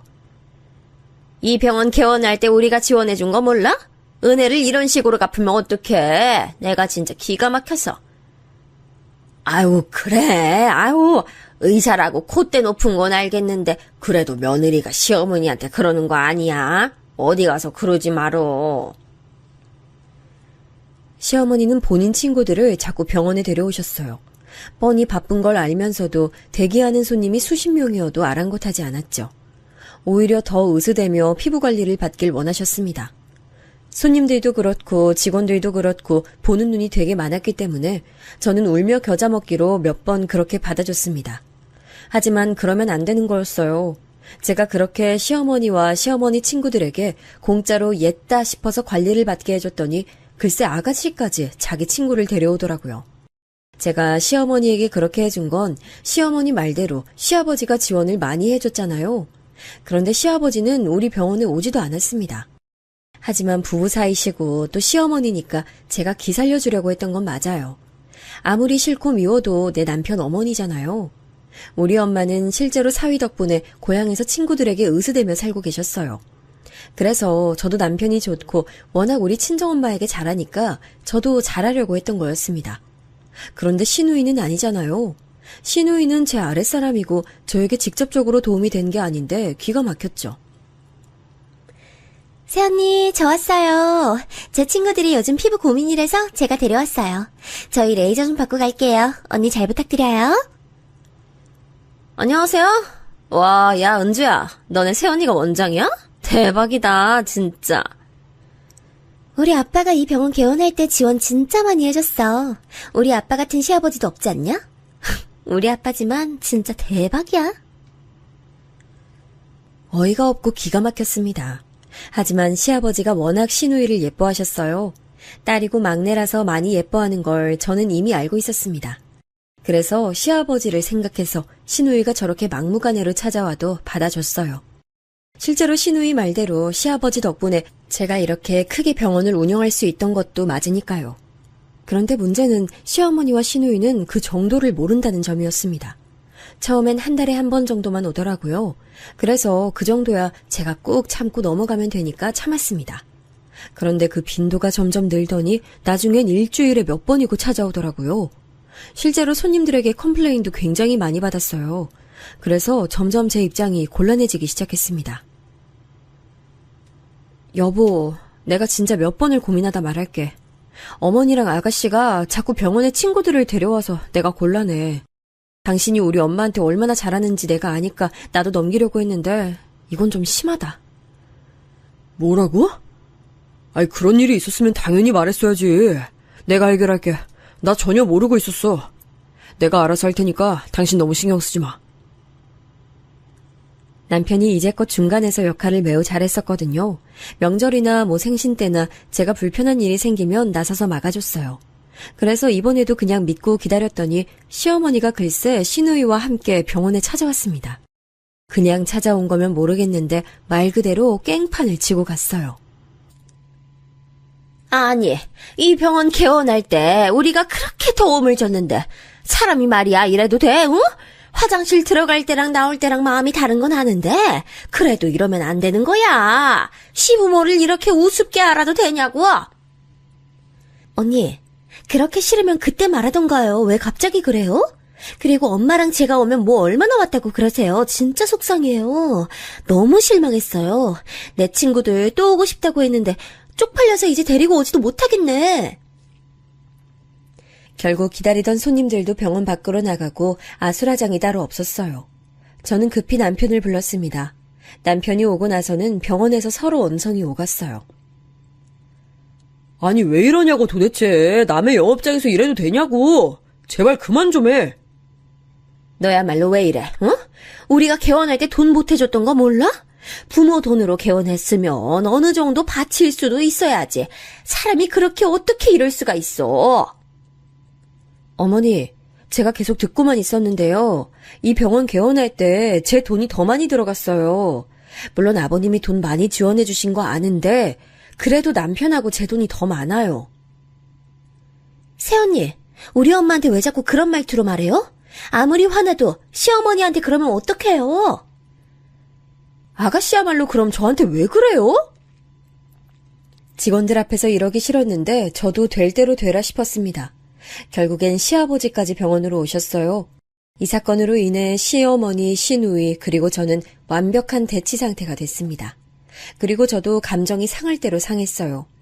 실제로 이 사건 이후로 2년 동안 시댁에 찾아가지도 않게 됐습니다. 남편만 혼자 생신 때나 명절에 시댁에 가곤 했었죠. 전 정말로 죽을 때까지 시어머니를 얼굴을 보지 않으려고 했거든요. 그런데 우연찮게 이 사실을 알게 된 엄마가 저를 설득했어요. 그리고 시아버지와는 저도 연락하고 있었는데 시아버지도 중간에서 저를 설득하더라고요. 네 마음은 알겠는데 그래도 어른이잖아. 착한 우리 딸이 참고 한 번만 넘어가.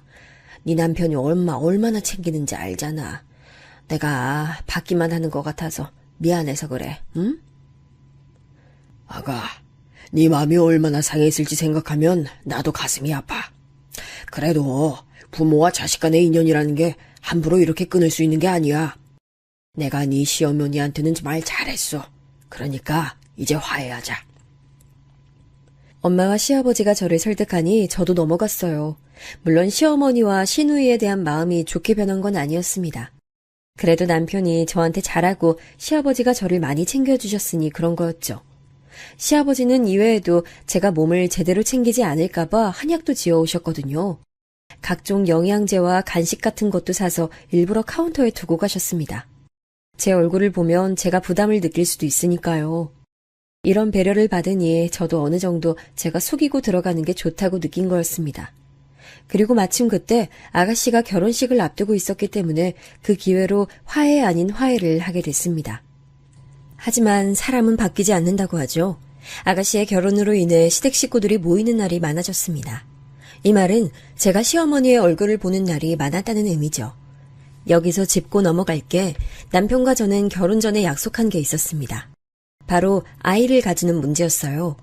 저는 제 커리어가 굉장히 중요한 사람이었고 남편은 가정에 대한 욕구가 있는 사람이었습니다. 그래서 아이에 관한 문제로 남편하고 많은 대화를 나누곤 했어요. 저는 아이를 아예 낳지 않을 거라는 생각은 아니었는데 반면 그렇다고 결혼하고 바로 아이를 가지고 싶지도 않더라고요. 만약 애타고 건강에 이상이 생기면 낳지 않을 마음도 있었고요. 그래서 우리는 일부러 아이를 가지지 않고 있었는데 시어머니가 이 부분을 되게 긁었습니다. 아이를 이제 낳아야 하지 않겠니? 이제 곧 노산인데 산모가 젊어야 아이도 건강하게 태어나는 거야. 그리고 대를 잇는 것도 참 중요해. 우리 아들이 집안 장남이라 대는 꼭 이어야 하거든. 알겠니? 아이가 인형도 아니고 준비가 되면 남편하고 낳을 예정이에요. 그냥 대를 잇겠다는 마음으로 낳기엔 생명이잖아요. 충분히 사전에 준비가 돼야 돼요, 어머님. 아니 막말로 니네가 돈이 부족하니? 낳으면 내가 키워줄게. 뭐가 문제라서 그러는 거야? 아이 낳는 것도 다 때가 있는 거야. 아, 엄마. 우리가 알아서 할게요. 그만하세요. 은주 결혼식도 얼마 안 남았는데 결혼식에 집중하는 게 좋을 것 같아요. 시어머니는 아가씨가 결혼하며 손주에 대한 집착이 더 심해졌습니다. 옛날 뿐이라 아가씨 아기는 사위 핏줄이라고 생각하더라고요. 제 얼굴만 보면 박씨 집안 족보가 어떻고 저쩌고 말이 엄청 많았어요. 정작 진짜 박씨인 시아버지와 남편은 가만히 있는데 김씨인 어머니가 저러니까 기가 막히더라고요. 나중엔 저도 화가 나서 한마디 했습니다. 박씨족보에 아이를 올려야 돼. 진짜 내가 너네 생각해서 하는 말이야. 응? 아이 노산이면 나중에 오히려 너네가 키우기가 너무 힘들어. 내 말 듣고 이제 슬슬 준비하자. 박씨 핏줄인 시아버지와 남편도 가만히 있는데 어머니 왜 그러세요? 아기는 저희가 알아서 할게요. 뭐? 너 지금 뭐라 그랬니? 그러면 막말로 아이도 안 가질 거면 왜 결혼한 거야? 어? 그럴 거면 혼자 살지 그랬어. 어쩜 그렇게 이기적이야? 시어머니는 제 얼굴만 보면 마치 아이를 맡겨놓은 것처럼 행동하셨어요. 아가씨 결혼으로 인해 겨우 다시 이어간 인연이 다시 끊기나 생각이 들었죠. 아무리 남편이 막아줘도 한계가 있잖아요. 원래 아이를 슬슬 가질 생각을 하고 있었는데 저렇게 행동하니까 괜히 이상한 반발 심리가 들더라고요. 그래서 남편하고 많은 대화를 나누며 아이에 대해 얘기하다가 뜻밖의 사건으로 아이를 가지게 됐습니다. 바로 우리 친정엄마의 소원이었어요. 제가 진료를 보던 어느 날이었습니다. 엄마는 웬만하면 제가 일할 때 전화를 전혀 하지 않는 분이셨어요. 그런데 한창 진료 시간인데 전화벨이 울려 봤더니 엄마더라고요. 여보세요? 엄마 무슨 일이야? 안녕하세요. 이순자님 보호자 되시죠? 따님 번호가 있어서 전화드렸어요. 지금 어머님이 쓰러지셔서 병원에 오셨는데 통화 혹시 가능하세요? 갑자기 걸려온 전화는 바로 병원이었어요. 딸이 의사인데 엄마가 병원에 실려가다니 굉장히 복잡한 마음이 들었습니다. 급하게 병원을 마감하고 시골로 달려갔어요. 그랬더니 충격적인 소식이 절 기다리고 있었습니다. 바로 엄마가 대장암에 걸리셨다는 내용이었죠. 의사에게 전달받으며 제가 의사니까 이해를 했는데 너무 속상했습니다. 사는 게 바빠 제가 그렇게 사랑하는 엄마의 건강을 제대로 챙기지 못했다는 생각에 눈물이 나더라고요. 엄마가 괜찮다며 오히려 저를 달랬습니다. 엄마 괜찮아. 다만 엄마가 병 걸리니까 소원이 하나 생겼네. 예전부터 말하고 싶었어. 우리 딸 자식이 얼마나 예쁠까 하는 마음이 들더라. 물론 네 선택이니까 강요하진 않을게. 하지만 눈 감기 전에 네 자식 보고 싶기는 하다. 엄마는 항상 제가 결혼한다고 했을 때부터 아이 얘기를 꺼냈거든요. 엄마는 힘든 인생이었지만 그래도 제가 있어서 참 행복했다고 하셨어요. 그래서 제가 아이를 낳길 원하셨습니다. 남편과 이미 대화를 나누며 아이를 슬슬 가지자고 얘기하기도 했고 엄마도 아프시니까 자연스럽게 아이를 가지게 됐어요. 시어머니의 재촉이 얄미워서 일부러 미루기엔 그럴 수가 없었습니다. 그런데 임신이 제 뜻대로 한 번에 되면 얼마나 좋았을까요? 아가씨가 혼전 임신으로 결혼했거든요. 그리고 제 주변에 원하지 않는 임신을 한 사람이 많았습니다. 그러다 보니 자연스럽게 저도 임신이 빨리 될 줄 알았는데 그건 완벽한 제 착각이었죠. 신경을 써서 그런지 아이가 쉽게 생기지 않았어요. 주변 인맥을 동원해서 대학 동기에게 한적인 받았습니다. 그래서 오히려 더 상처였어요. 차라리 어떤 문제가 있으면 그걸 개선하면 되는데 그냥 마음을 편하게 먹으라는 건 힘들더라고요. 이런 제 마음을 후벼 파는 건 바로 시어머니와 시누이였습니다. 안 그래도 얄미웠는데 이때 너무 미웠어요. 우리 영재 너무 예쁘지? 진짜 내 새끼지만 어쩜 이렇게 예쁜지 몰라. 그러게 진짜 예쁘다. 네 오빠 어릴 때랑 똑같네. 아유 우리 아들 아기 때 생각난다. 아유 우리 아들 핏줄은 내가 죽기 전에 볼 수 있을지 모르겠네. 아유. 일부러 무시하려고 해도 저런 말이 귀에 콕콕 박혔어요. 임신 준비하며 최대한 좋은 것만 보고 좋은 것만 들으려고 했는데 너무 속상했습니다. 나중엔 남편이 제가 스트레스를 너무 받는 게 보이니 아이를 가지지 말자는 말까지 하더라고요. 하지만 제 인생에 포기는 없었어요. 친한 동료가 소개한 난임병원에 다니며 결국 임신에 성공했습니다. 남편과 저는 임신에 성공한 게 너무 기뻤어요. 그래서 양가 부모님에게 바로 알렸습니다. 아이고, 이게 무슨 일이야. 너무 기쁘다. 몸 건강관리 잘하고 무사히 아기 태어나길 기도하자. 세상에, 아유, 세상에. 며느리가 고생 많았네. 얼마나 마음고생 심했어. 아가, 이제 너무 걱정하지 말고 푹 쉬면서 아기 태어나길 준비하자. 힘들면 병원도 쉬어가는 것도 괜찮아. 노산이라 걱정했는데 모쪼록 큰 문제 없이 아이가 태어나길 바라야지. 시아버지와 친정엄마는 매우 기뻐하셨습니다. 다만 시어머니는 축하한다는 말도 하지 않으셨어요. 그놈의 노산이라는 단어를 계속 언급하셨죠. 평소 같았으면 반박했을 텐데 저 때는 임신했을 때라 그냥 넘어갔습니다. 저도 그런 자신에게 놀랐어요. 임신했을 때 좋았던 것은 몸을 핑계로 시댁에 가지 않아도 된다는 점이었습니다. 실제로 입덧이 매우 심해서 갈 수도 없었어요. 저는 제 일을 사랑했기 때문에 병원은 닿지 않았습니다. 뭐라도 하는 게 시간도 잘 가고 돈도 벌 수 있으니 좋았죠. 아, 참, 엄마. 내가 그 사기치고 돌아다니는 거 그만하라고 했잖아. 아직도 그러고 다녀? 아버지 알면 어떡하려고 그래. 아이, 주변 사람들 상대로 그러면 나중에 다 들통난다고 했잖아. 아휴. 남편은 종종 베란다로 나가 통화를 하곤 했어요. 시어머니는 버릇을 못 버리고 심지어 사기치는 범위가 더 넓어진 것 같더라고요. 속으로 가지가지 한다는 생각이 들었습니다. 좋은 것만 생각하자고 최대한 무시하고 출산 준비를 했죠. 친정엄마는 제 임신이 너무 황홀했는지 시골에서 이것저것 많이 보내주셨어요. 택배가 도착해서 보면 엄마가 보낸 농산물이었어요. 입덧이 심해 음식을 많이 먹지 못했는데 그런 제가 걱정되는지 엄마는 직접 올라와서 요리도 해주시곤 했습니다. 남편의 제안으로 한동안 우리 집에서 지내기도 하셨어요. 하나밖에 없는 딸이 임신했으니 얼마나 행복하면서 동시에 걱정됐겠어요. 장모님, 불편하게 생각하지 마시고 편하게 있다 가세요. 저와 같이 있으시는 게 불편하시면 제가 나갈게요. 아시겠죠? 아유, 박서방. 신경 써줘서 너무 고마워. 내가 우리 박서방 하는 행동 보면 죽어도 편히 갈 수 있겠어. 우리 딸이 결혼 하나는 참 잘했어. 남편은 여전히 우리 엄마에게 최선을 다했어요.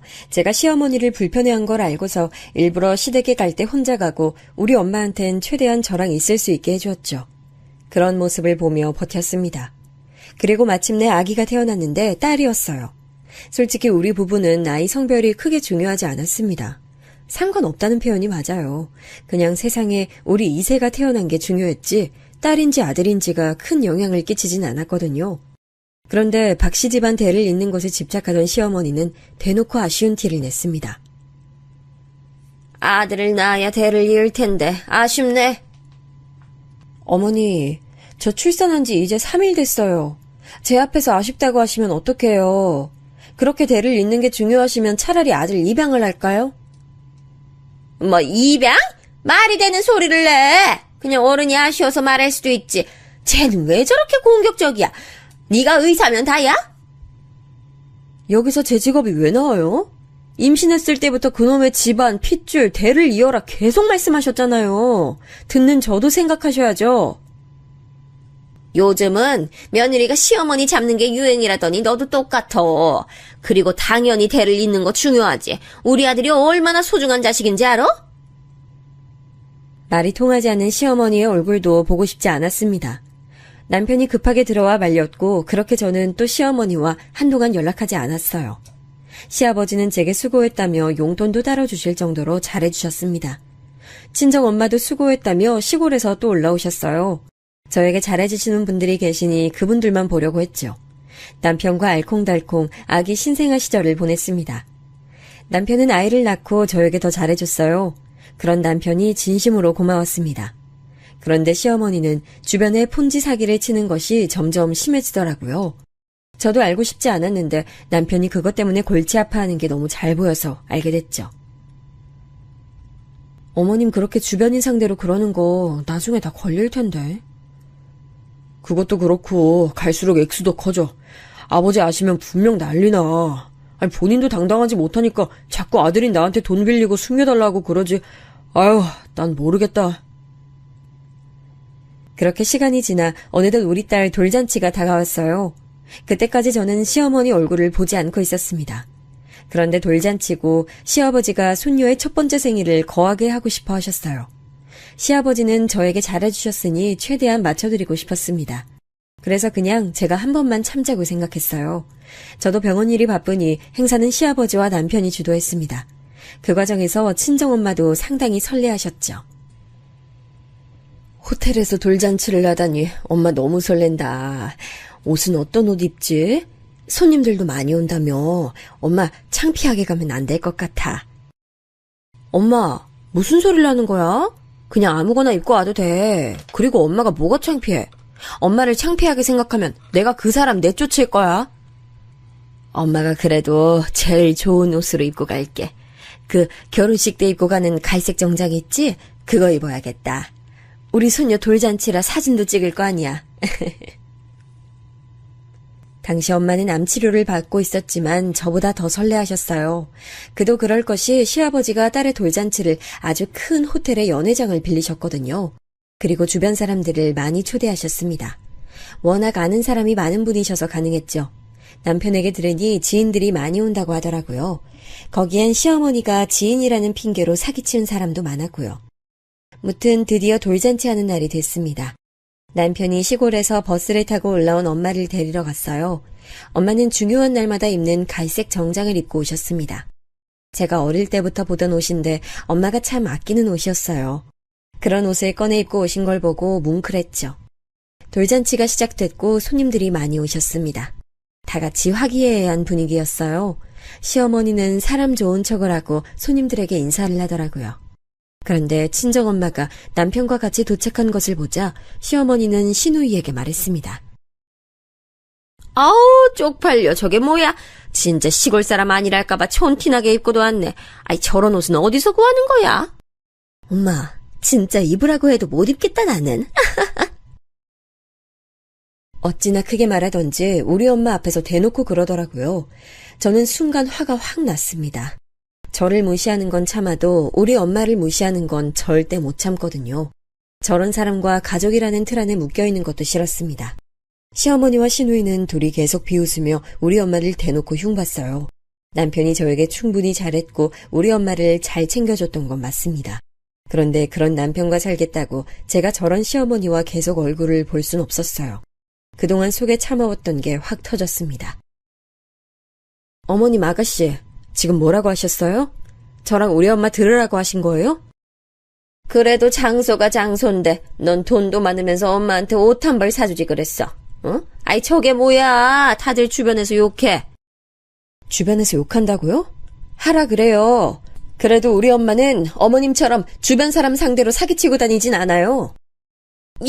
얘가 뭐라는 거야. 조용히 해.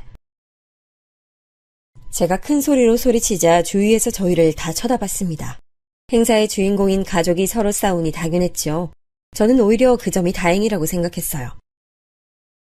진짜 수준 떨어져서 같이 못 살겠네. 이혼할 테니까 당신이 그렇게 원하는 대를 잇는 아들 낳아줄 며느리 새로 구해서 알아서 사세요. 평생 지금 이 사람들한테 사기치고 돌아다니고요. 여러분, 아세요? 투자금 명목으로 돈 낸 거 있죠? 그거 실체 아예 없어요. 당신들 사기당한 거라고. 아니 조용히 해. 얘가 약을 먹었나 지금 무슨 소리를 하는 거야. 여보, 내가 미안해. 이혼은 안 돼. 엄마 진짜 왜 그래요? 아내 말대로 장모님은 엄마처럼 이렇게 폰지 사기를 치고 돌아다니진 않잖아요. 사기라니 이게 무슨 소리야? 자세히 설명해봐. 난 처음 듣는 내용인데.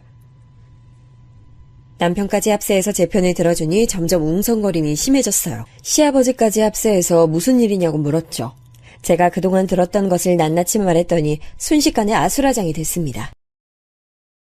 아니 이 사람아, 내 돈 내놔. 그게 다 실체가 없는 거였어? 이 사기꾼아. 무서운 사람이네. 내 돈 어떡할 거야. 내가 오늘 여기 안 왔으면 평생 모를 뻔했잖아. 순식간에 시어머니는 궁지로 몰렸어요. 그 뒤로는 저는 태연하게 우리 친정엄마를 데리고 호텔을 나왔습니다. 남편이 따라 나왔는데 저는 대놓고 말했어요. 나 당신이 어머니랑 인연 끊지 않으면 이혼할 거야. 난 우리 엄마가 세상에서 제일 소중해. 그 뒤로 어떻게 됐냐고요? 저는 남편과 이혼하지 않았습니다. 남편이 일방적으로 시어머니와 인연을 끊은 건 아니고요. 바로 시어머니는 시아버지에게 이혼을 당하셨어요. 자기 몰래 그렇게 사기치고 돌아다니는 것을 알게 된 시아버지가 괘씸하다고 바로 이혼 서류를 준비하셨대요. 알고 봤더니 제가 생각했던 것보다 훨씬 그 규모가 크더라고요. 자칫하면 집안 자체가 빚더미에 놓일 위기였죠. 시부모님은 결국 제 딸의 돌잔치 사건으로 인해 이혼했습니다. 저야 덕분에 마음 편하게 시댁에 갈 수 있어요. 시누이는 그 뒤로 자기 엄마랑만 연락하고 시아버지와 남편과는 연락도 잘 안 한다고 하더라고요. 그래서 지금은 저를 예뻐해 주시는 시아버지와 연락을 하며 잘 지내고 있습니다. 당연히 남편하고 이혼하지도 않았고요. 엄마는 본인의 옷 때문에 이런 일이 일어났다고 생각하며 저한테 미안해 하셨어요. 하지만 그건 전혀 아니랍니다. 엄마의 암에 대해서도 제가 참 걱정이 많았는데 동문대학병원 선배님이 도와주셨어요. 초기여서 몇 번의 항암 끝에 엄마의 암은 완전히 치료했습니다. 그래서 요즘은 걱정거리가 없어요. 제가 준비한 사연은 여기까지인데 재밌게 들으셨나요? 제 인생에서 가장 통쾌한 사건이었습니다. 시어머니는 어디서 어떻게 사시는지 모르겠고 평생 볼 일도 없지만 그동안 만나서 불쾌했네요. 여러분 들어주셔서 감사합니다.